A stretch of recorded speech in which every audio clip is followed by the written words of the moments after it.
ഇപ്പോൾ സമയം 2 മണിയായിട്ടുണ്ട്. ഇപ്പം നല്ലൊരു ഞായറാഴ്ച, നമുക്ക് നേരെ അടുക്കളയിലോട്ട് പോകാം.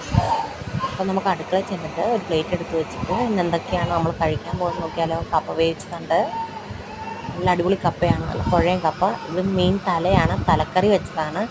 തീരാറായി, എന്നാലും കുറച്ചുണ്ട് അതിനകത്ത്. അടിപൊളി തലയായിരുന്നു, കേരത്തലയായിരുന്നു. പിന്നെ നല്ല അയല കിട്ടി, അയല വറുത്തിട്ടുണ്ട്.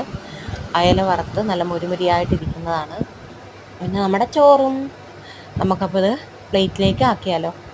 നമുക്കൊരു പ്ലേറ്റ് എടുത്ത് വെച്ചിട്ട് കുറച്ച് ചോറ്, ശകലം ചോറും കൂടെ ഇടാവേ. കുറച്ച് ചോറും കൂടി ഇട്ടു. എന്നിട്ട് ഒരു ശകലം കപ്പ എടുത്ത് അതിൻ്റെ സൈഡിലോട്ട് വെച്ചു. കപ്പ എനിക്ക് ഭയങ്കര ഇഷ്ടമാണ്, അതുകൊണ്ട് കപ്പയും വെച്ചിട്ടുണ്ട്. പിന്നെ നമ്മുടെ വറുത്ത മീനില്ലേ, അതും ഒന്ന് വയ്ക്കാം, അയല. പിന്നെ അതിന് ശേഷം നമുക്ക് തലക്കറിയില്ല, അതിൻ്റെ ചാറും